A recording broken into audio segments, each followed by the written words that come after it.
The last thing Obi-Wan Kenobi saw was fire. It rolled beneath him in rivers of molten orange, alive and hungry, swallowing stone, metal, and memory. Mustafar's heat clawed at his skin. Smoke burned his throat. Above him, standing on the blackened edge of the catwalk, was the boy he had raised and failed. Not a boy anymore, not even Anakin. The man on the platform wore Anakin's face, but his eyes were poisoned gold, his mouth twisted by a hatred Obi-Wan had never truly understood until it was too late. The blue blade in Vader's hand had once defended the innocent. Now it pointed downward, like a sentence. Obi-Wan reached out through the Force, not toward the catwalk, not toward the weapon, but toward the person buried somewhere beneath rage and fear. "Anakin," he tried to say. The sound did not make it past the smoke in his lungs. Vader's expression flickered. For the smallest breath, Obi-Wan thought he saw pain. Then the moment vanished. The heat surged. The river opened beneath him. Obi-Wan felt the Force gathering around him, vast and sorrowful, not like a rescue, but like arms waiting to carry him home. "I am sorry, Master." The thought came so clearly that it hurt more than the flames. He did not know whether he meant Qui-Gon, Yoda, the Jedi he had failed, or Anakin himself. The world became light, then cold. Obi-Wan woke with a gasp so sharp it tore his chest. He sat upright, hands flying to his throat, expecting ash, blood, and smoke. Instead, he found fabric, coarse travel tunics, a utility belt, a braid against his shoulder. A braid. His breath stopped. The room around him hummed softly with the steady vibration of a starship in hyperspace.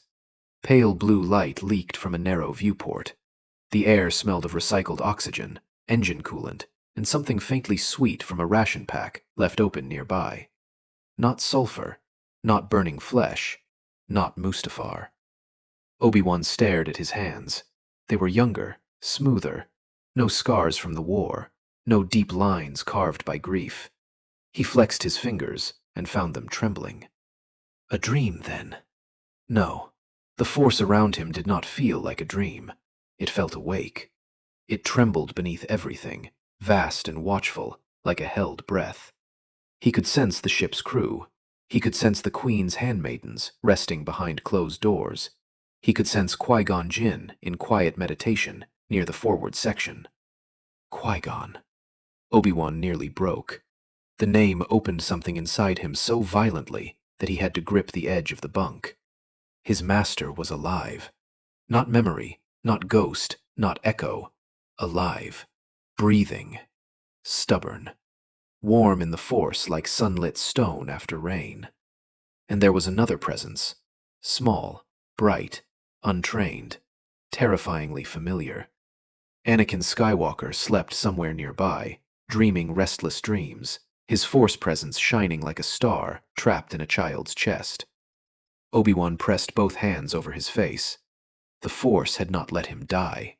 It had thrown him backward. He remembered this ship, Queen Amidala's royal starship, repaired after their desperate landing on Tatooine. They were leaving the desert behind, carrying a freed boy, a grieving mother left in chains, a hidden Sith threat, and a future no one else could see. Obi-Wan swung his legs over the side of the bunk. His knees almost failed him. The door opened before he reached it. Qui-Gon stood in the threshold, tall and calm, his long hair tied loosely at his back, his blue eyes narrowed with quiet concern. He looked younger than Obi-Wan remembered, and somehow exactly the same. The sight of him struck with the force of a physical blow. "Padawan," Qui-Gon said softly. Obi-Wan could not answer. Qui-Gon stepped inside and let the door slide shut behind him. "Your presence in the Force changed." Obi-Wan swallowed. "Changed?" "It flared," Qui-Gon said. "Then it disappeared. Then it returned feeling as though you had walked through a grave." Obi-Wan tried to steady himself. He had once stood before armies. He had faced Sith Lords, generals, monsters, assassins, warlords, and friends turned enemies. Yet under Qui-Gon's gaze, he was again the apprentice who had never been able to hide anything from his master. "I had a vision," Obi-Wan said. It was the safest lie, because it was not entirely a lie. Qui-Gon studied him for a long moment. Of what? Fire. Children dying in the temple. Clones turning their rifles on Jedi. Padme screaming on a landing platform. Anakin burning. Vader laughing. Obi-Wan looked away. Of consequences. Qui-Gon came closer. He did not reach out. That restraint was painfully familiar. Qui-Gon never forced comfort where it was not invited. He simply stood near enough that Obi-Wan could lean if he chose. Tell me. Obi-Wan almost did. The words rose in his throat, frantic and jagged. Palpatine is Sidious. Anakin will fall. You will die on Naboo. The Republic will become an empire. The Jedi will be murdered by the soldiers they trust. I will raise my blade against my brother and lose him anyway. But the Force pressed around him, not forbidding, not commanding, only warning. Too much truth could become another kind of darkness. Obi-Wan breathed slowly. The boy is dangerous. Qui-Gon's face hardened. He is a child. He is both. That is true of many children. Not like this. Qui-Gon folded his arms into his sleeves. You disliked my decision on Tatooine. You made that plain. I was wrong, Obi-Wan said. Qui-Gon blinked.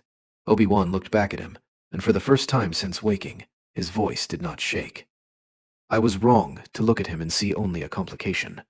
I was wrong to think the code was enough to explain what he needed. I was wrong to think fear could be answered by discipline alone. Qui-Gon's expression softened, but wariness remained. That is a great deal of certainty for a vision. It was a great deal of fire. Silence settled between them. The ship hummed on. Qui-Gon lowered himself onto the opposite bunk. You were frightened. Yes. Of Anakin? Obi-Wan closed his eyes. Of losing him. Of loving him badly. Of being too late, even when given time. Of saving Qui-Gon only to doom someone else. Of touching one thread and tearing the whole galaxy apart. Yes, he said again, but not because he is evil. Qui-Gon waited. Obi-Wan forced the words out. Because he is afraid. Because he loves fiercely. Because he has already learned that love can be taken from him. Because everyone will want something from him, and almost no one will ask what he needs. Qui-Gon's gaze became distant, as if he were listening not just to Obi-Wan, but to the current beneath Obi-Wan's words. And what does he need? The answer came with unbearable clarity. Someone who will not make him choose between being powerful and being loved. Qui-Gon said nothing for a long time. Then, quietly, You speak like a man much older than you are. Obi-Wan gave a broken smile. I feel much older than I am. A soft knock came at the door. Both Jedi turned. The panel slid open, and Anakin Skywalker stood barefoot in the corridor, swallowed by borrowed clothes too fine for a child from Mos Espa. His hair was tousled from sleep. His eyes were wide, bright, and wary. I didn't mean to listen, Anakin said quickly. I just woke up. I felt something. Qui-Gon's face warmed. A disturbance? Anakin nodded, then looked at Obi-Wan. It was him. Obi-Wan's heart clenched. Anakin took a hesitant step into the room. Are you sick? No, Obi-Wan said, then reconsidered. Perhaps a little. You feel sad. Qui-Gon's brows lifted faintly. Obi-Wan could not help but smile, though it hurt. That is very perceptive. Anakin shrugged, uncomfortable with praise. Mom always knew when people were sad. She said sadness makes the air heavy. Obi-Wan remembered Shmi Skywalker's gentle face, her quiet courage, her chains. Shame moved through him. In the first life, he had accepted her absence as unfortunate, necessary, a problem for later. Later had become a graveyard. Your mother is wise, Obi-Wan said. Anakin's chin trembled, but he tried to hide it. Will the Jedi free her? Qui-Gon's expression changed. Obi-Wan felt the old answer forming in the room. The practical answer. The cautious answer. The Jedi do not interfere in every injustice. The Republic has no authority on Tatooine.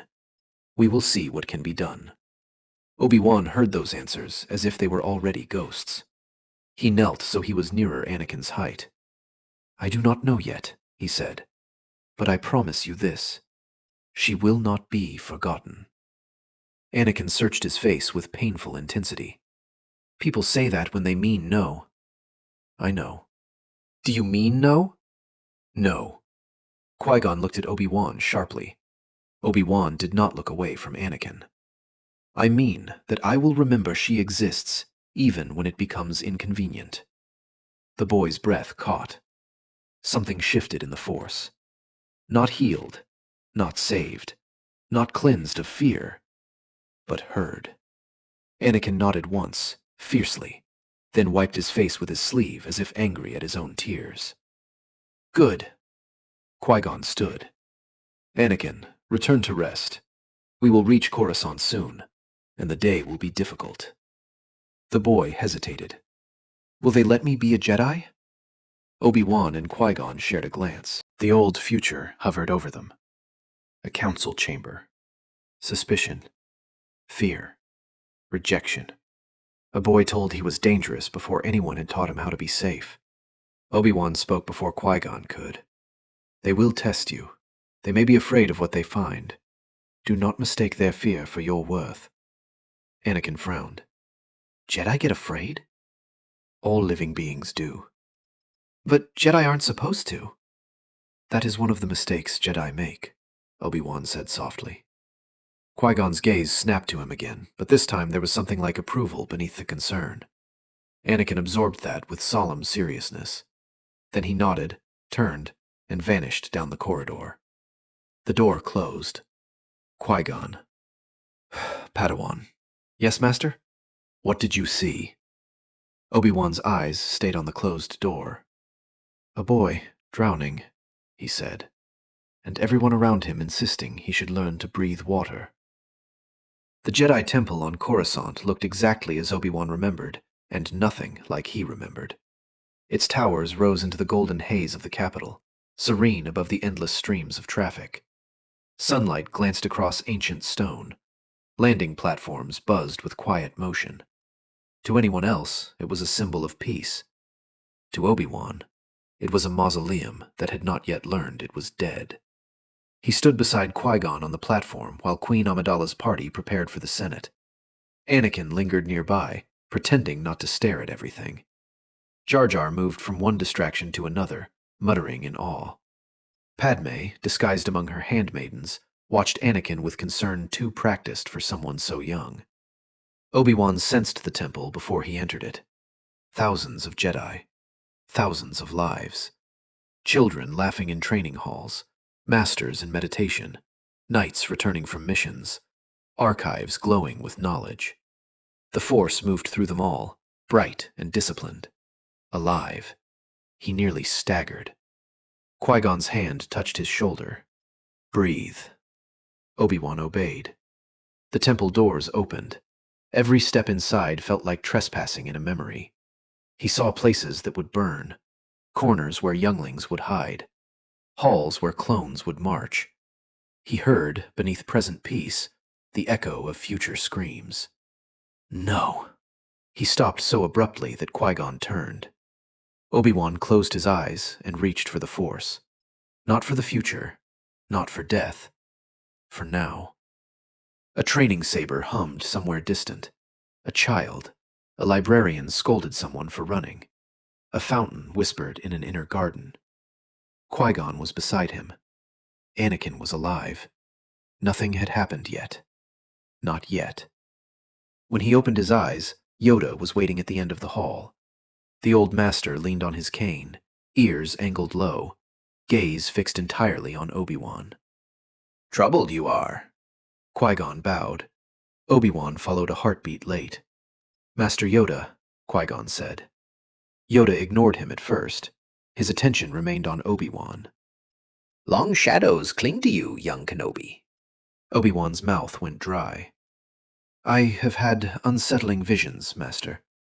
Visions, Yoda repeated. Or memories. Qui-Gon went still. Obi-Wan felt the temple tilt around him. Yoda's eyes narrowed, not unkindly. Clouded this path is. Speak carefully, you must. Obi-Wan bowed his head. I will, Master. Good. Better than speaking foolishly, silence can be. Qui-Gon looked between them. Master Yoda, the boy we found on Tatooine must be tested. Yes, Yoda said. Much noise around the boy. Much fear, much hope. Dangerous, both can be. Obi-Wan almost from the bitter accuracy of it. Yoda turned, motioning with his cane. Come, waiting the council is. The council chamber was filled with light. It was also filled with ghosts. Mace Windu sat stern and watchful. Ki-Adi-Mundi listened with the faint tilt of a mind already forming objections. Plo Koon radiated gentle curiosity behind his mask. Yaddle's presence was calm and deep. Others watched Qui-Gon with varying degrees of patience, concern, and irritation. Obi-Wan stood behind his master, hands folded, posture perfect, panic buried. Anakin stood in the center of the room. He looked smaller than Obi-Wan remembered. The questions began. What images are on the screen? How do you feel? Do you miss your mother? Are you afraid? Obi-Wan felt Anakin's confusion turn to embarrassment, then defensiveness. He felt the council's concern sharpen around the boy's fear, like blades. Yoda's gaze flicked to Obi-Wan. Obi-Wan stepped forward. Qui-Gon gave him the smallest warning look, but Obi-Wan ignored it. With respect, masters, he said. He has been taken from the only home he knows, separated from his mother, brought before strangers, and asked to prove he is not afraid. Fear seems a reasonable response. Mace Windu's brow tightened.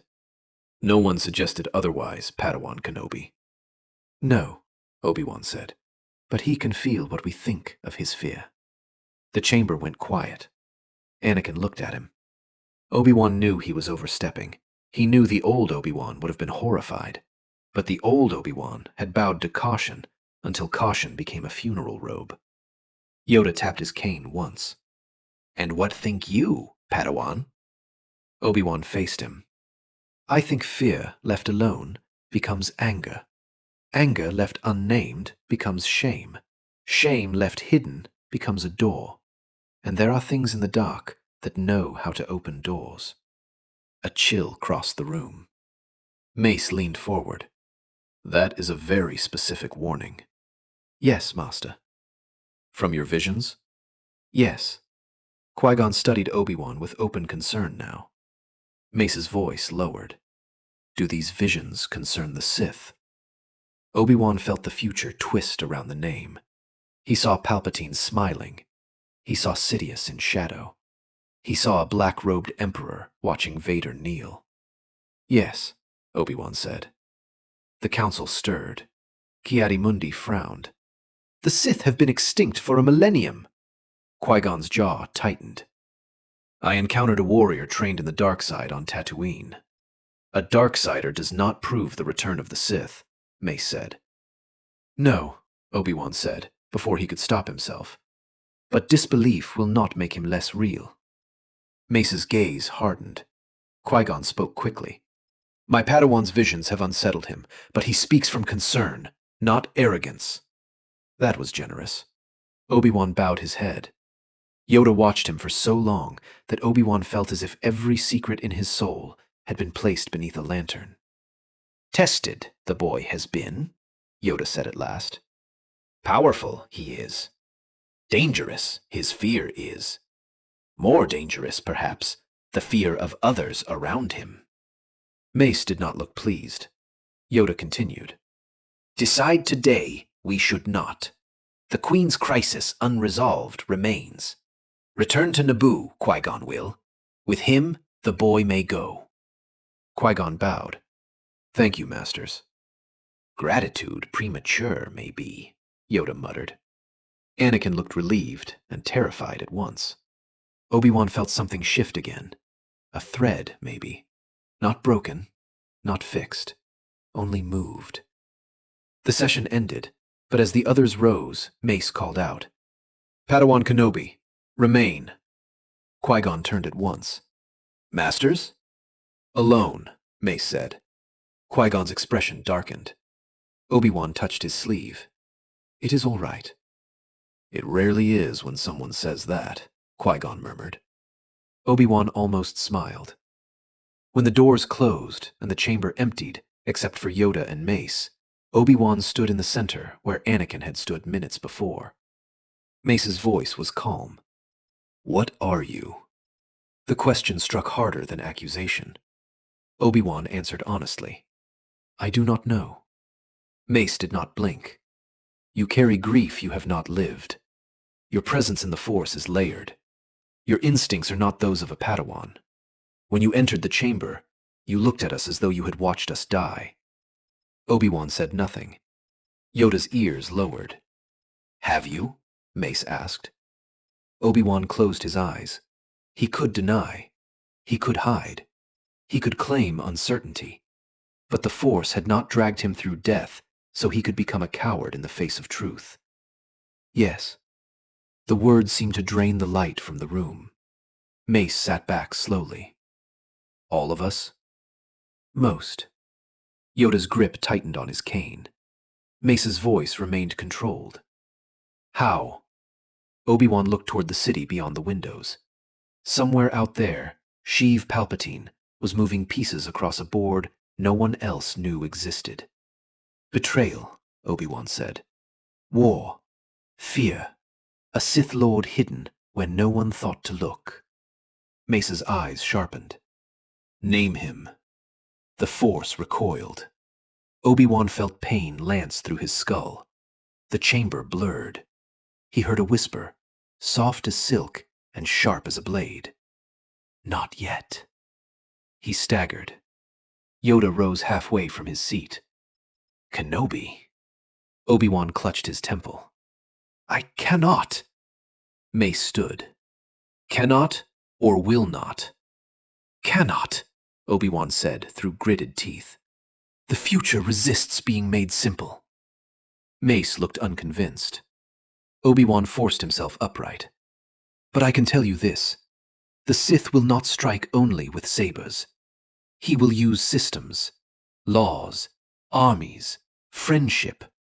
He will turn virtue into a weapon and make the Jedi look like traitors for defending the Republic." Yoda closed his eyes.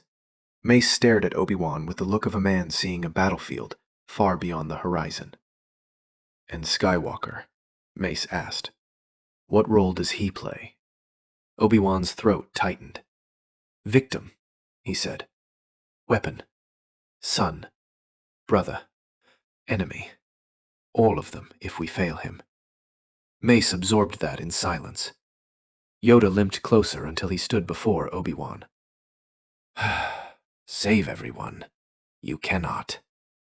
"I know." "Know it, you do not. Fear losing them, you do. Fear failing again." Obi-Wan flinched. Yoda's expression softened. "Heavy, the shadow is. But shadow only means light somewhere remains." Obi-Wan bowed his head, and for one dangerous moment, he wanted to kneel at Yoda's feet and weep like a child. Instead, he breathed. Mace spoke again. "You will remain under observation." Obi-Wan nodded. "I expected as much." "And if your knowledge endangers this order?" "It already does," Obi-Wan said. "So does ignorance." Mace almost smiled. Almost. "Go," he said. Obi-Wan left the chamber with a headache, a guarded hope, and the terrible knowledge that the future had noticed him noticing it. That night, he found Anakin in one of the temple gardens. The boy sat beside a shallow pool, knees drawn to his chest, staring at the reflection of the stars barely visible through Coruscant's glow. He had been given clean temple clothes, but they did not fit him any better than the Queen's borrowed garments. He looked like a child dressed as someone's expectation. Obi-Wan approached slowly. "May I sit?" Anakin shrugged. "Jedi can do what they want." Obi-Wan sat beside him. "That is less true than it appears." Anakin frowned. Are you in trouble? Frequently. That earned a small glance. You talked back to the council. I did. Because of me? Because of mistakes I do not wish to repeat. Anakin tossed a small pebble into the pool. Ripples shattered the stars. I don't understand Jedi. That is all right. Many Jedi do not understand Jedi either. Anakin snorted, then tried to pretend he had not. For a while they sat in silence. Then Anakin asked, Do you think I'm bad because I miss my mom? Obi-Wan felt the question like a knife. No. They asked about her like missing her was wrong. They were afraid your attachment could hurt you. Can it? Yes, Obi-Wan said. Anakin's face fell. But being told not to love her would hurt you more. The boy looked at him, startled. Obi-Wan chose each word carefully. Love is not the enemy. Possession is. Fear is. The belief that losing someone means you must burn the galaxy to keep from feeling helpless. That is the danger. Anakin stared at the pool. I had to leave her. Yes. I wanted to be a Jedi, but I didn't want to leave her. I know. No, you don't, Anakin snapped. Obi-Wan accepted the anger. He deserved more than this child could know. You are right, he said. I do not know what it was like to leave your mother in slavery. But I know what it is like to lose family and realize too late that I should have said more while they were still beside me. Anakin's anger faded into curiosity. You lost someone? My master, Obi-Wan said, then looked toward the temple doors, where Qui-Gon was alive somewhere within. In a vision. Oh, it felt real. Did you save him? Obi-Wan looked at the water. I am trying. Anakin hugged his knees tighter. Can visions be changed? Obi-Wan thought of Mustafar, of Padme's tears, of the temple burning, of Vader's face above him. They must be, he said. The next day brought chaos. Queen Amidala revealed herself before the Senate. Chancellor Valorum faltered beneath procedure and accusation. Senator Palpatine stood beside her like a kindly shadow, speaking gently, advising patience, guiding frustration exactly where he wanted it to go. Obi-Wan watched from the side of the senatorial platform, every muscle locked. There he is. Palpatine's presence in the Force was perfect. That was what horrified Obi-Wan now. Not darkness, not cold, not malice. Perfection. A smooth absence where a soul should have disturbed the current.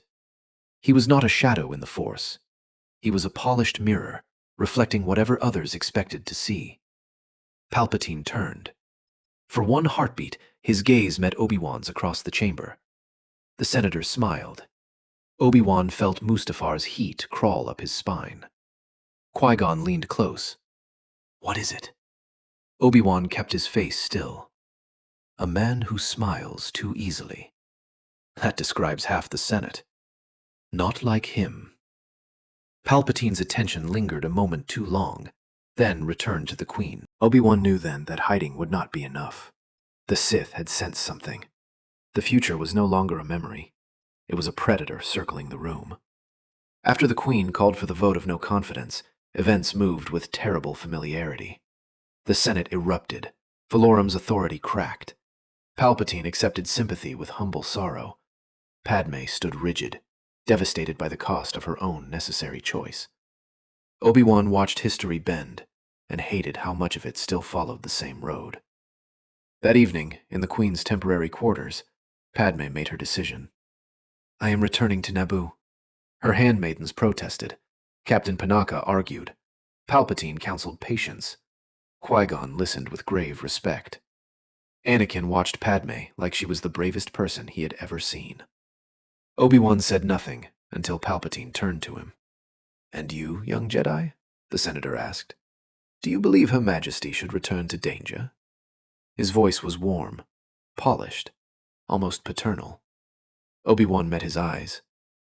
I believe people suffer when leaders are far from the consequences of their caution. The room went still. Palpatine's smile did not change. A thoughtful answer, not always a comfortable one. No, Palpatine said softly. Truth rarely is. The words sounded harmless.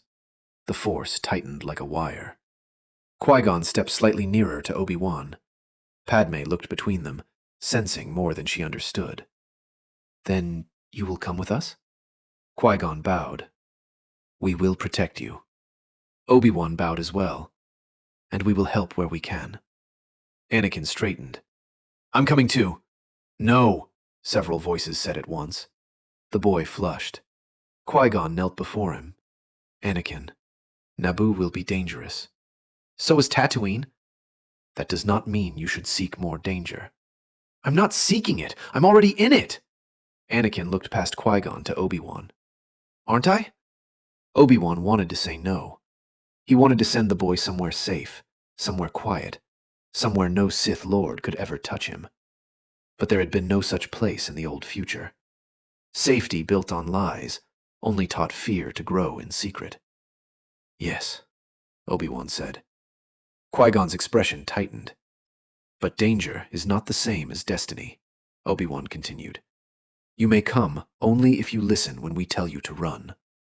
Anakin considered that. I'm good at running. I remember, Padme said, smiling faintly. Palpatine watched them all. Obi-Wan could feel it now. Interest behind the mask. Calculation. Perhaps suspicion. The senator bowed to the Queen. Then I pray for your safety, Your Majesty. His gaze brushed Anakin, then Obi-Wan. And for wise guidance in these uncertain days. When he left, the room seemed warmer. Obi-Wan did not relax. Qui-Gon waited until they were alone in the corridor before speaking. You know something of him? Yes. The senator. Yes. Is he the Sith? Obi-Wan stopped walking. The answer slammed against the invisible wall inside him. Pain sparked behind his eyes, but less than before. Perhaps because Qui-Gon had asked. Perhaps because the future was already weakening. Obi-Wan forced one word through clenched teeth. Look. Qui-Gon's face changed. Not shock. Not disbelief. Focus. He understood. Obi-Wan gripped the wall until the pain faded. I cannot hand you the answer. Not yet. But you can look where no one looked before. Qui-Gon nodded slowly. Then I will. You must be careful. He is patient. He is loved. He is useful to powerful people. Accusing him without proof will only serve him. Qui-Gon studied him. You have learned a great deal about politics for someone who claims to dislike them. I learned from catastrophe. That is often the most expensive teacher. Obi-Wan laughed once. Qui-Gon placed a hand on his shoulder. You are not alone in this. The words nearly undid him. In the old future, Obi-Wan had carried Anakin's training after Qui-Gon's death like a sacred debt and a private wound. He had never been alone in truth, but he had felt alone often enough that it became a habit. Now Qui-Gon stood beside him, alive and stubborn, offering partnership instead of last wishes. Obi-Wan bowed his head. I do not know how to do this, he admitted. Qui-Gon squeezed his shoulder. Good. Obi-Wan looked up. If you thought you did, I would be far more worried. The return to Naboo felt like flying into a memory, with the ending torn out. The planet gleamed below, blue and green and cloud white, too beautiful for occupation. The Trade Federation's ships hung in orbit like metal parasites. The Queen's plan formed quickly. Ally with the Gungans, draw the droid army away, retake the palace, capture the Viceroy. All familiar, all fragile. Boss Nass agreed after Padme humbled herself before him. Obi-Wan watched the young queen kneel and thought of how often history turned not on power, but on someone choosing not to cling to pride. Anakin stayed close to him during the preparations, quieter than usual. You're scared again, the boy said, as they stood beneath the shadow of a hangar entrance. Yes. Of the battle? Of a door opening. Anakin frowned. What door? Obi-Wan looked toward the palace. He could already feel the dark presence moving somewhere inside, sharp and eager. Darth Maul. The blade that had taken Qui-Gon from him. The wound that had shaped everything after. "A red one," Obi-Wan said. Anakin shivered. "I dreamed about red." Obi-Wan turned sharply. "What did you dream?" "A man with horns. A big room. You were angry. Master Qui-Gon was on the floor." Anakin swallowed. Then everything got cold. Obi-Wan crouched before him. "Listen to me. Dreams are not commands. Fear is not prophecy.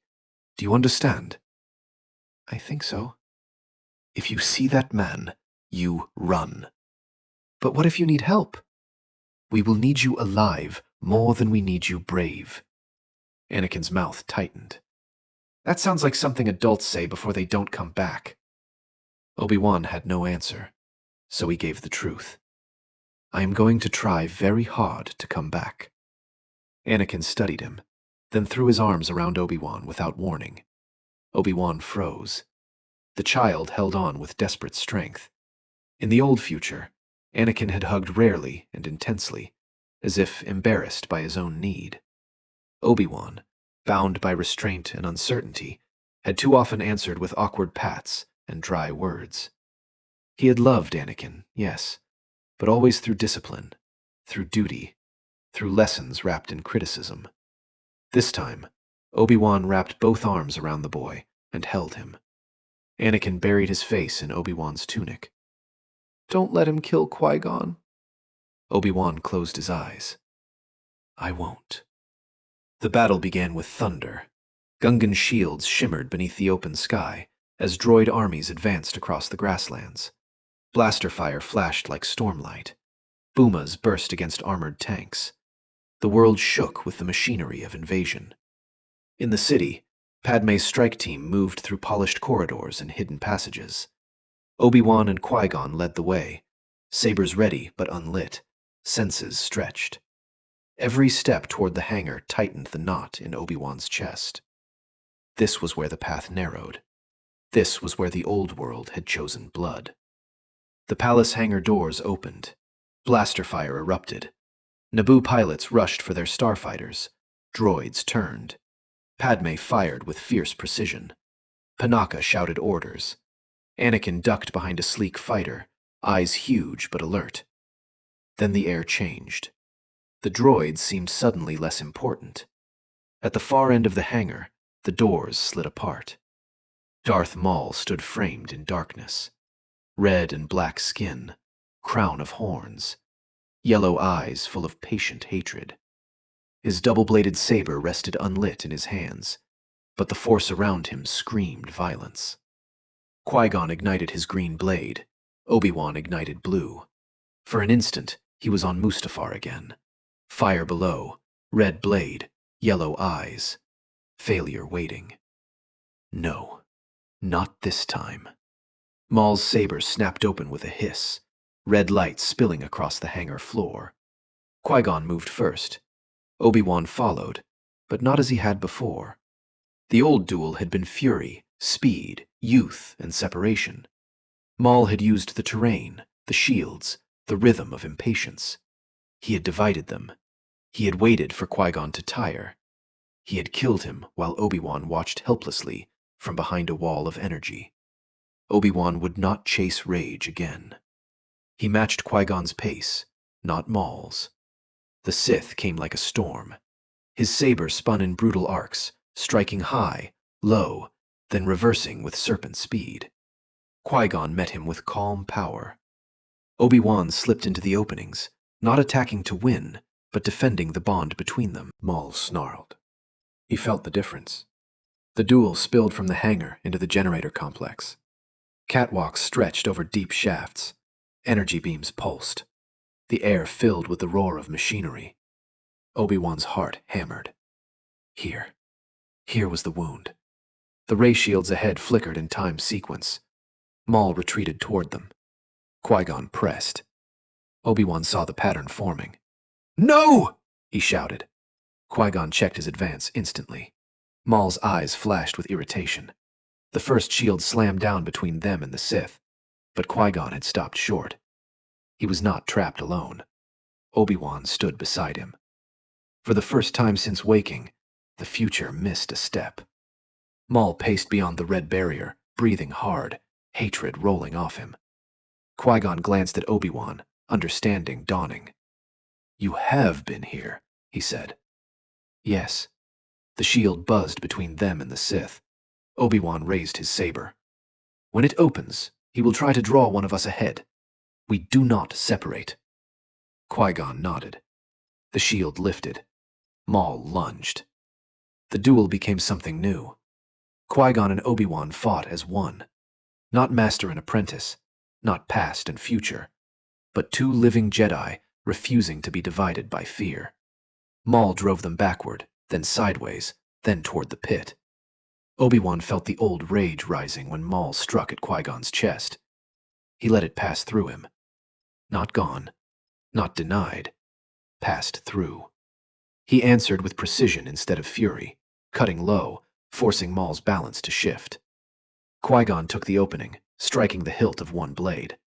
Sparks burst. Half the saber died.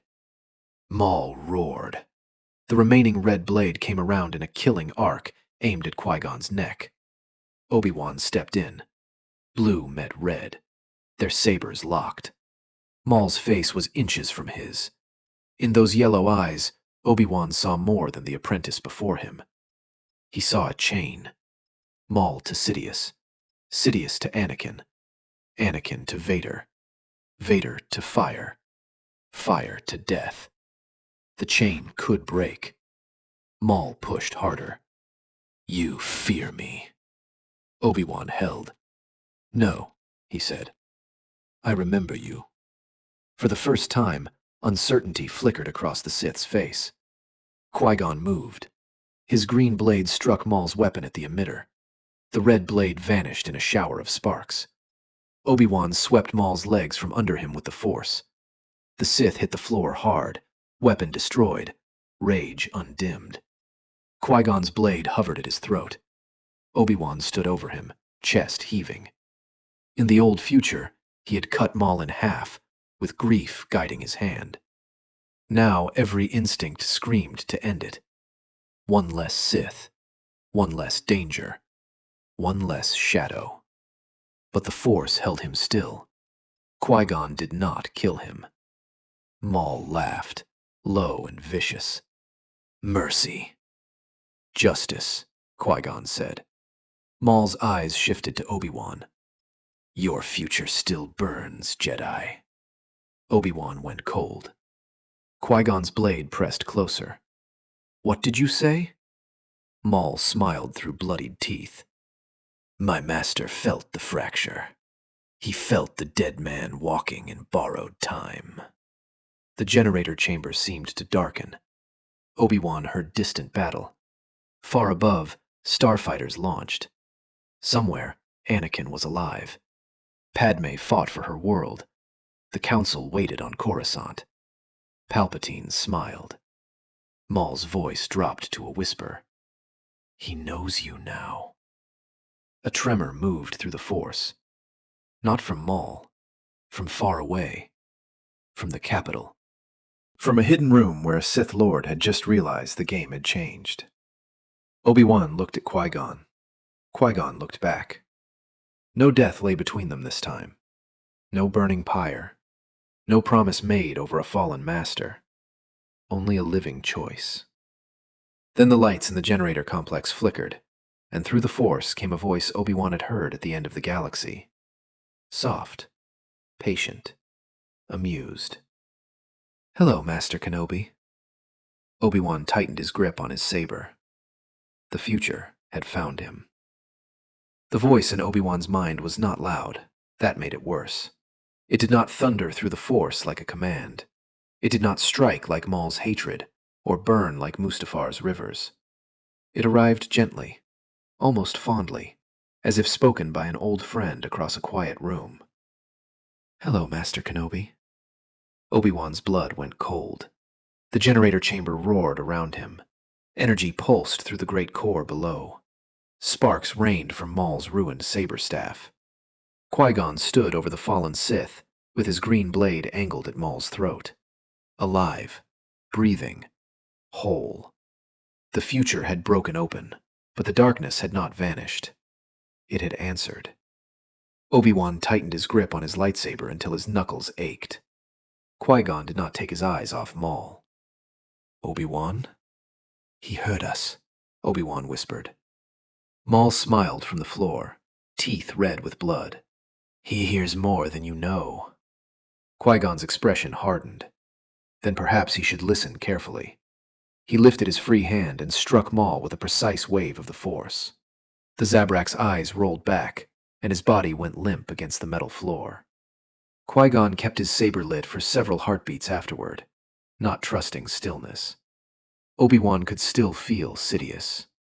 Not clearly, not closely, but somewhere across the galaxy, behind layers of distance and deception, the Sith Lord's attention brushed against him, like a cold finger on the back of his neck. The old Obi-Wan would have hidden from that presence. The older Obi-Wan, the man who had died on Mustafar, knew better. Some monsters became stronger when ignored. He reached into the Force, not to challenge Sidious, not to reveal everything he knew, but to anchor himself in the present. The chamber, the living master beside him, the captured apprentice at their feet, the boy above them in the hangar, frightened but alive, Padme fighting for her people, Naboo refusing to kneel. Obi-Wan let those truths form a wall. The dark presence withdrew, not defeated, amused. Qui-Gon deactivated his blade. What did you hear? Obi-Wan swallowed. Recognition. Qui-Gon bent and lifted Maul with the Force, pinning the unconscious Sith against the wall without touching him. From his master? Yes. Then your presence has changed more than the duel. The future is aware of me now. Qui-Gon looked at him, and for the first time, Obi-Wan saw fear in his master's eyes. Not fear for himself. Qui-Gon had always accepted death too calmly for Obi-Wan's liking. This was fear for the galaxy, for the boy, for the fragile path beneath their feet. Then we must move carefully, Qui-Gon said. Obi-Wan almost laughed. Carefully had failed them before. Boldness had failed them too. The code had failed, love had failed, war had failed, secrecy had failed. He had no map for this road, only scars from the last one. A distant explosion rocked the complex. The lights flickered. The hum of the generator faltered, then steadied. Qui-Gon looked upward. The battle is not over. No, Obi-Wan said. But this one is. He glanced at Maul, unconscious and bound in the Force. In another life, this creature had been cut in half and had survived through hatred alone, dragging his broken body and broken mind through madness until vengeance became his only breath. Now he lay whole, defeated not by fury, but by unity. That mattered. Obi-Wan did not yet know how. The palace was chaos when they returned. Droids collapsed across marble floors as Naboo guards rushed to secure corridors. Pilots cheered from comm stations. The Trade Federation's control signal had been destroyed in orbit, and with it, the droid army had fallen into useless heaps across the plains. Padme had captured the Viceroy in the throne room. The Gungans had survived the field. Naboo, against all reason, had won. Anakin Skywalker stood near a starfighter with grease on his face, soot on his borrowed tunic, and the stunned expression of a child who had accidentally saved a world. When he saw Qui-Gon alive, he ran. He crossed the hangar at full speed and hit Qui-Gon with enough force to make the Jedi Master take a step back. Qui-Gon caught him, startled, then placed a hand gently against the boy's head. You disobeyed, Qui-Gon said. Anakin looked up, already defensive. I helped. You flew into a battle. The ship flew itself at first. That is not reassuring. Obi-Wan should have scolded him. He remembered doing so in the old timeline. Frustration covering terror, discipline covering relief. But now, He looked at the boy's trembling hands and saw the truth beneath the triumph. Anakin had been terrified. Obi-Wan crouched before him. "Are you hurt?" Anakin shook his head, then stopped and seemed to consider honesty. "A little. My ears are ringing." "Anything else?" "I thought I was going to die." The words came out small. Qui-Gon's expression softened. Obi-Wan nodded. "That feeling is not weakness." Anakin blinked. "It means your life matters to you," Obi-Wan said. "It should." Anakin's lower lip wobbled, but he forced it still. "Did you beat the Red Man?" Qui-Gon and Obi-Wan exchanged a glance. "We captured him," Qui-Gon said. Anakin's eyes widened. "Captured?" "Yes." "Is that allowed?" Obi-Wan's mouth twitched. "On better days, it is encouraged." Anakin looked toward the corridor, leading down to the generator complex. "He felt angry all the way through the walls." "He is angry," Qui-Gon said, "but he is not your burden." Anakin looked unconvinced. Obi-Wan knew that look. He remembered it on battlefields, in briefing rooms, beside funeral fires. Anakin had always made every wound in the galaxy personal. The Jedi had called it attachment. Sometimes it was, but sometimes it was compassion with nowhere safe to go. Obi-Wan placed a hand on the boy's shoulder. "Listen to me. You do not need to understand every darkness today." "But I felt it." "I know." "It felt like something was looking back." Obi-Wan went still. Qui-Gon's gaze sharpened. Anakin looked between them. "That's bad, isn't it?" Obi-Wan chose truth again. "Yes." The boy's face paled. "But you are not alone," Obi-Wan said. "And being seen by darkness does not mean belonging to it." Anakin swallowed. "How do you know?" "Because I saw you kneel to it.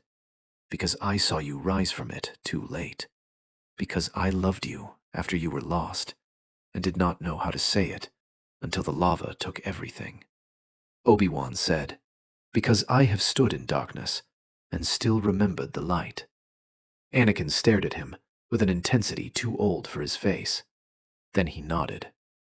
The victory celebration on Naboo came without a funeral. That alone changed the world. In the old memory, joy had been braided with grief. Gungans and Naboo had marched together beneath bright banners while Qui-Gon's body burned, and Obi-Wan had stood beside Anakin with a promise heavier than he understood. The celebration had looked like peace, but beneath it lay the first stone of a road to ruin. Now Qui-Gon stood in the sunlight beside Queen Amidala, alive and uncomfortable with ceremony. Boss Nass laughed loud enough to shake the plaza. Jar Jar beamed, as though all of history had become a parade in his honor. Children threw petals from balconies. Naboo guards marched beside Gungan warriors. Obi-Wan stood slightly behind his master and watched the crowd cheer. No pyre, no ashes, no dying wish. But peace still did not come easily. Maul had been placed in a guarded medical chamber beneath the palace, bound by stun cuffs, ray shields, and Jedi vigilance. He had awakened twice. The first time he said nothing. The second, he laughed, until a healer sedated him again. The Trade Federation leaders had been arrested, but they were already claiming confusion, coercion, and legal authority granted by a treaty signed under duress. Their cowardice was familiar. Their usefulness to Sidious was even more so. And Palpatine had arrived from Coruscant. He came wrapped in concern, greeted by grateful citizens, his face the image of humble relief. He congratulated Padme. He praised the bravery of Naboo. He clasped Anakin's shoulder for 1 second too long. Obi-Wan saw Anakin stiffen under the touch. Palpatine noticed. Of course he noticed. "Brave boy," Palpatine said warmly. "The galaxy owes you a debt." Anakin looked uncertain. "I just tried to help." "The greatest heroes often say the same." Qui-Gon stepped closer, his presence calm but unmistakably protective. "The boy has had enough attention for one day, Senator." Palpatine smiled up at him. "Of course, Master Jedi. I meant only kindness." "I am sure you did," Qui-Gon said. Obi-Wan nearly smiled. Palpatine's eyes flicked to him. There was no yellow in them, no visible malice, only the kindly gaze of a public servant. Yet Obi-Wan felt the blade hidden beneath the silk. "Padawan Kenobi," Palpatine said, "I am told you fought bravely as well." "I survived," Obi-Wan said. "That is sometimes the harder victory." "Yes," Obi-Wan replied. "It teaches one to value what others mistake for routine." Palpatine's smile thinned by the smallest measure. "A wise observation for one so young." "I have had unusual teachers." Qui-Gon's hand brushed the edge of Obi-Wan's sleeve. "A warning. Not now." Palpatine bowed slightly. "Then may those teachers continue to guide you." The senator moved on, surrounded by aides and guards, accepting gratitude from a world he had helped endanger. Anakin watched him go. "I don't like him," the boy whispered. Obi-Wan looked down sharply. Qui-Gon's expression remained still. "Why?" Anakin shrugged, embarrassed. "He smiles like Watto did when he had loaded dice." Obi-Wan felt a fierce, painful pride. "Trust that instinct," Qui-Gon said quietly. "But do not let dislike become certainty without patience." Anakin frowned. "That sounds difficult." "It is," Obi-Wan said. "That is why most people prefer being certain." That night, the Jedi met in Padme's private council room. No celebration reached there. The walls were thick, the curtains drawn, the lamps low. Padme sat at the head of the table, no longer dressed as a queen of ceremony, but as a tired young ruler carrying the weight of survival. Qui-Gon stood near the window. Obi-Wan remained near the door. Anakin had been sent to sleep, and had obeyed only after extracting 3 separate promises that no one would leave without telling him. Mace Windu and Yoda appeared by secure holotransmission from Coruscant, their blue images flickering above the table. "The Sith alive, you say?" Yoda asked. Qui-Gon nodded. "Contained, for now." Mace's face was grave. "That is either our greatest opportunity, or a trap." "Both," Obi-Wan said. Everyone looked at him. He had grown accustomed to that. It did not become more comfortable. Padme folded her hands. "You believe his master will try to silence him?" "Yes," Obi-Wan said. Mace narrowed his eyes. "Then we keep him under Jedi guard and transfer him to the temple." "That is what Sidious will expect." The name landed heavily in the room. Padme turned pale. "Sidious?" Qui-Gon explained softly. "The hidden Sith Master." Yoda's gaze remained fixed on Obi-Wan. "Know his moves, you do?" "Some. Not enough. Never enough." Obi-Wan took a breath. "He thrives where institutions believe procedure is the same as wisdom. If we take Maul publicly to the temple, every route, every custody order, every Senate record becomes a thread he can touch.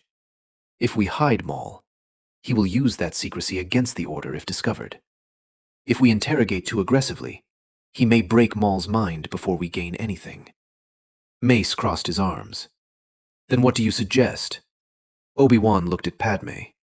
"Let him think the Queen has demanded Maul remain on Naboo, as evidence in the occupation trial." Padme's eyes sharpened. Qui-Gon turned toward him slowly.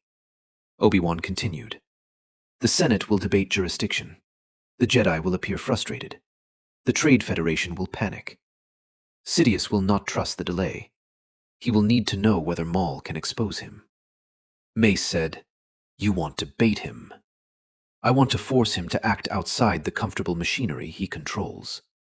Padme leaned forward. "And if he does? Then we must be ready." "Ready how?" Mace asked. Obi-Wan hesitated. This was the edge. Too much knowledge could become poison. Too little could doom them. In the future, I knew, he did not defeat the Jedi in a single duel. He defeated them by isolating them, turning the Senate against them, giving them soldiers they trusted, making their obedience look noble until it became a cage. Obi-Wan looked directly at Mace. "Do not let him choose the battlefield." The room fell silent. Yoda closed his eyes, and for a moment he looked ancient beyond imagining.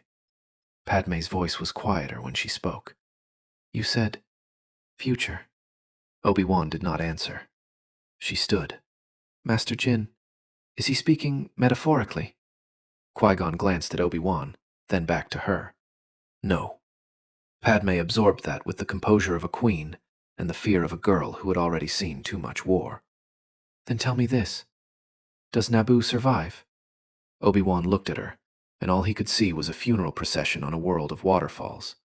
A young woman dead before her time, and 2 infants hidden from a father who believed he had murdered love itself. Yes, he said. But survival is not always mercy. Padme sat again, as if her knees had weakened. Mace's voice cut through the silence. We will send Jedi discreetly. No, Obi-Wan said at once. Mace's eyes flashed.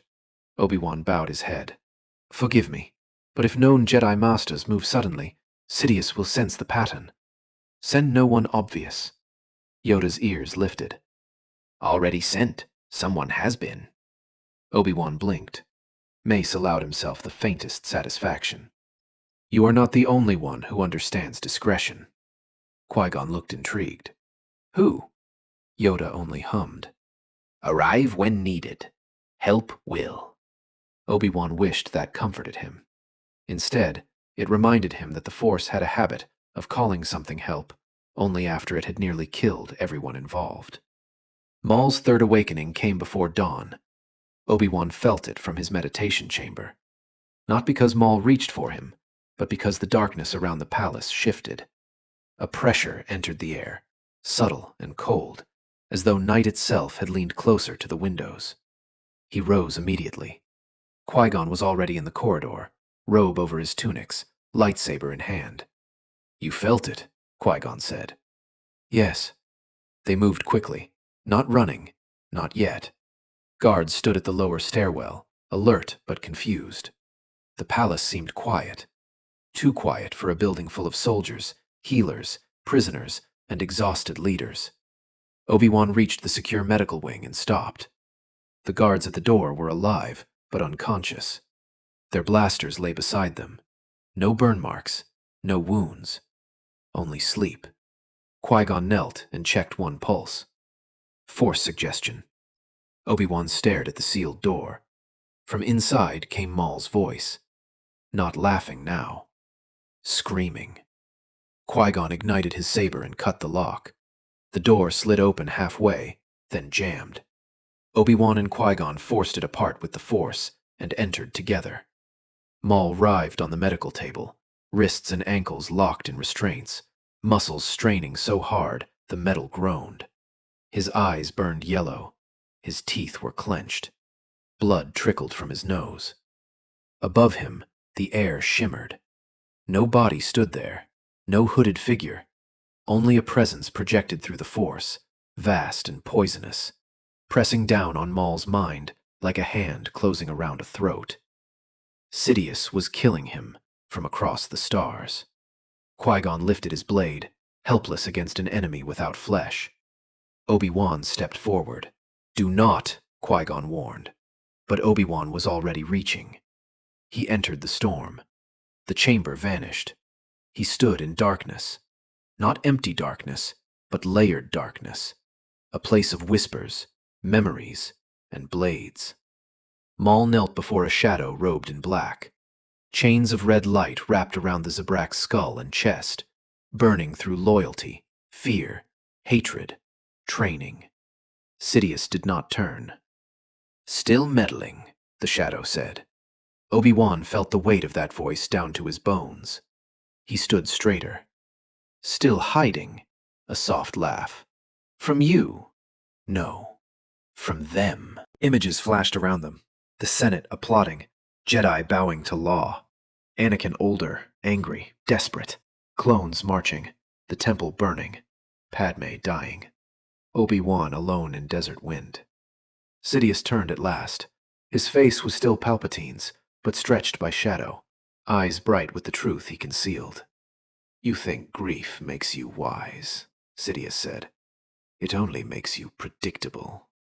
Obi-Wan held his ground. And you think foresight makes you invincible. It has so far.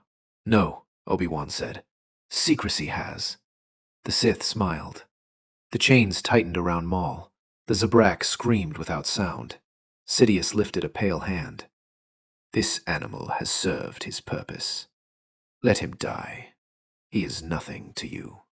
Obi-Wan looked at Maul. In the old future, Maul had been a monster of revenge. He had destroyed lives. He had killed innocents. He had caused pain beyond measuring. Obi-Wan did not pity him easily. But Maul was also proof, a living thread to the Sith. And more than that, he was a being whose life Sidious believed he owned. Obi-Wan knew that belief. He had seen it in the Emperor's treatment of Vader. He had seen Anakin become both weapon and slave, chained by fear, guilt, and the terrible lie that darkness was freedom. No, Obi-Wan said. Sidious tilted his head. Compassion? For him? For anyone you call property? Obi-Wan drove his will into the chains. Pain exploded through him. He saw Mustafar again, the lava, the blade, Vader's hatred, then Geonosis, then Utapau, then the temple, then Tatooine's twin sons over an exile that had not yet happened. Sidious pressed all of it against him. You cannot save them, the Sith whispered. Not the Master, not the boy, not the Queen, not the mother in chains, not the Order, not yourself. You were made to watch. Obi-Wan faltered. The chains tightened. Then another presence entered the darkness, green and living. Qui-Gon. He stood beside Obi-Wan, not as a memory, not as a ghost, but alive within the Force, one hand extended toward his apprentice. You were never made to watch, Qui-Gon said. You were made to choose. Obi-Wan took his hand. Together, they broke the chain around Maul's throat. Sidious recoiled. The darkness cracked. For an instant, the hidden connection reversed. Sidious's presence flared too clearly, too sharply, and through that fracture, Obi-Wan saw a room on Coruscant. A private chamber, high windows, red carpeting, a Senate seal. Palpatine alone, one hand gripping the edge of his desk, face twisted with fury. Yoda's voice cut through the vision from somewhere beyond it. Now! A second pressure struck from the far side, ancient and precise. Not Yoda alone. Mace was there too, and other Jedi minds with them, forming a net around the flare of Sidious's presence. Palpatine severed the connection with a howl of rage. Obi-Wan crashed back into his body. He hit the floor hard. Qui-Gon fell beside him. Maul lay unconscious on the medical table, alive, restraints smoking. For a moment, no one moved. Then the door burst open, and a hooded Jedi stepped inside, lightsaber unlit but ready. A woman with severe eyes and calm hands. Behind her came another Jedi, broad-shouldered and masked, silent as winter. Obi-Wan did not know whether to laugh or collapse. Discreet help had arrived. Qui-Gon pushed himself upright. You chose a dramatic entrance. The hooded Jedi looked at the unconscious guards, the smoking restraints, and the two exhausted Jedi on the floor. We thought it polite to wait until the crisis was obvious. Obi-Wan coughed once, then started laughing despite himself. It sounded almost painful. By sunrise, everything had changed. On Coruscant, Palpatine did what Obi-Wan expected. He lied beautifully. He claimed illness. He claimed an attack by unknown agents. He claimed concern that Sith sorcery might be reaching into the Republic's highest offices. He requested increased security, deeper investigations, more authority to protect the Senate during a dangerous transition. But this time, the Jedi had felt him.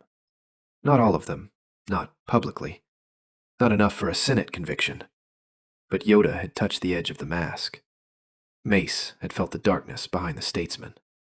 Several trusted masters had sensed the violent severing of the connection from Palpatine's own office. Suspicion, once born, would not go back to sleep. And Maul lived. He did not speak willingly, not at first, but Sidious had tried to kill him. That mattered to hatred. When Maul woke again, he no longer laughed. He stared at the ceiling, chest rising and falling, eyes bright with pain and fury. Obi-Wan stood on one side of the ray shield. Qui-Gon stood on the other. The newly arrived Jedi guarded the room beyond. Maul's gaze found Obi-Wan. "You should have let him finish it." "Probably," Obi-Wan said. Qui-Gon glanced at him. Maul's mouth twisted. "Mercy makes you weak." "No," Obi-Wan said. "Mercy makes things complicated. Weakness would have been killing you because it was easier." Maul snarled and looked away. Qui-Gon stepped closer to the shield. "Your master discarded you. He tests me. He tried to crush your mind from across the galaxy." Maul's jaw tightened. Qui-Gon's voice remained steady. "You know his face." "Tell us," Qui-Gon said. Maul's eyes closed. For a long time, Obi-Wan thought he would refuse. Then Maul whispered, "You already know." Obi-Wan felt Qui-Gon's gaze on him. Maul opened his eyes again. "But knowing is not proving.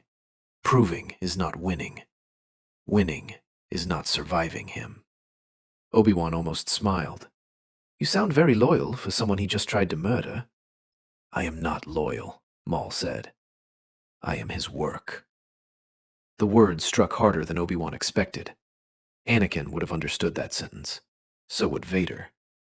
Qui-Gon's expression softened in that dangerous way it did when he saw a wound where others saw only a weapon. Work can be unfinished. Maul bared his teeth. "Do not try to save me, Jedi. I was not asking permission." Maul stared at him, baffled and furious. Obi-Wan had seen that expression on Anakin, too.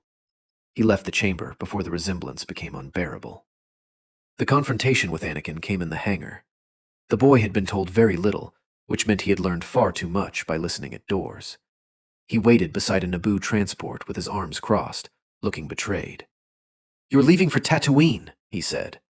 Obi-Wan stopped. Qui-Gon, who had been speaking quietly with Padme nearby, turned. Anakin's eyes were wet. "You said you would tell me!" Obi-Wan closed his eyes briefly. "Yes," he said. "We are going to Tatooine." "For my mom?" "For your mother." The anger vanished so quickly it was worse than if it had stayed.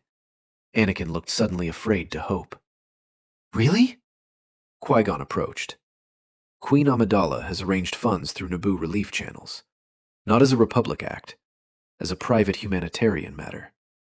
Padme stepped beside him, no longer disguised, no longer hiding behind ceremony. "Your mother helped protect you when no one else did. Naboo remembers its debts." Anakin looked at her, then at Qui-Gon, then at Obi-Wan. "You're really going to free her?" "Yes," Obi-Wan said. The boy launched himself at him again. This time, Obi-Wan was ready.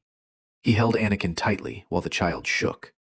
Across the hangar, Padme wiped quickly at her own eyes and pretended she had not. Qui-Gon looked away, with the unconvincing dignity of a man giving someone privacy in a public room. Anakin pulled back. "Can I come?" "No," Qui-Gon said gently. "But she's my mother.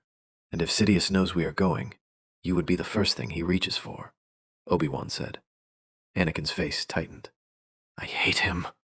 The words were quiet, dangerous. Obi-Wan knelt. "Then he has already taken something from you." Anakin frowned. "What?" "Peace." The boy looked away. Obi-Wan placed a hand over Anakin's heart. "Do not give him more. Hate feels like strength because it is loud, but it makes you easy to lead." Anakin whispered, "What do I do with it?" "Tell the truth about it. Then choose what you will do next." "I'm angry." "I know. I'm scared she'll be gone." "I know." "I want to go anyway." "I know." "That doesn't fix it." "No," Obi-Wan said softly. "But it keeps the dark from naming those feelings for you." Anakin stared at him for a long moment. Then he nodded, once, fiercely, the way he had on the Queen's ship when Obi-Wan first promised not to forget Shmi. "I'll wait," he said. Qui-Gon smiled. "That may be the bravest thing you have done yet." Anakin looked doubtful. "Waiting feels terrible." "It often does." The mission to Tatooine was quiet. Too quiet. Obi-Wan and Qui-Gon traveled without Jedi markings, using a civilian vessel supplied by Naboo. They landed outside Mos Espa beneath a white-hot sky. Sand hissed against the hull. The air smelled of dust, fuel, and old injustice. Obi-Wan had hated Tatooine in the old future. He hated it more now. Not because it was barren, not because it was harsh, but because it had been allowed to remain a place where beings could be owned, while the Republic congratulated itself on civilization. Watto recognized Qui-Gon immediately and grew nervous. He grew more nervous when Obi-Wan placed a small fortune in peggats on the counter and did not smile. The Toydarian's wings buzzed. The boy's gone. Deal was fair. This is not about the boy, Qui-Gon said. Watto's eyes narrowed. Ah, the mother. Yes. She is valuable. Obi-Wan felt anger flare. He did not smother it. He named it and held it still. Qui-Gon looked at the Toydarian with terrible calm. Her freedom. Watto tried bargaining. He tried whining. He tried claiming debt, risk, sentimental attachment, and market conditions. Obi-Wan listened to all of it and wondered how many evils in the galaxy survived because they learned to speak in the language of business. In the end, Watto took the money. Shmi Skywalker was in the courtyard behind the shop, repairing a evaporator part beneath a patched awning. She looked up when Qui-Gon entered. Then she saw Obi-Wan. Something in her expression changed. "You are not here for parts?" she said. Qui-Gon bowed his head. "No." Obi-Wan stepped forward. For a moment, all the words he had planned turned useless. In another life, this woman had died in Anakin's arms because no one came in time. Her death had cracked him open. The Jedi had called his grief dangerous only after neglect helped sharpen it into a blade. Now Shmi stood alive beneath Tatooine's sun, hands calloused, face wary, hope too costly to trust. Obi-Wan said, "You are free." The tool slipped from her hand and struck the sand. Qui-Gon held out the transmitter containing the record of purchase and release. "The documentation is complete." Shmi did not take it. Her eyes filled slowly. "Anakin?" "He is safe," Obi-Wan said. "He helped save Naboo." A laugh broke from her, half sob, half disbelief. "Of course he did. He misses you."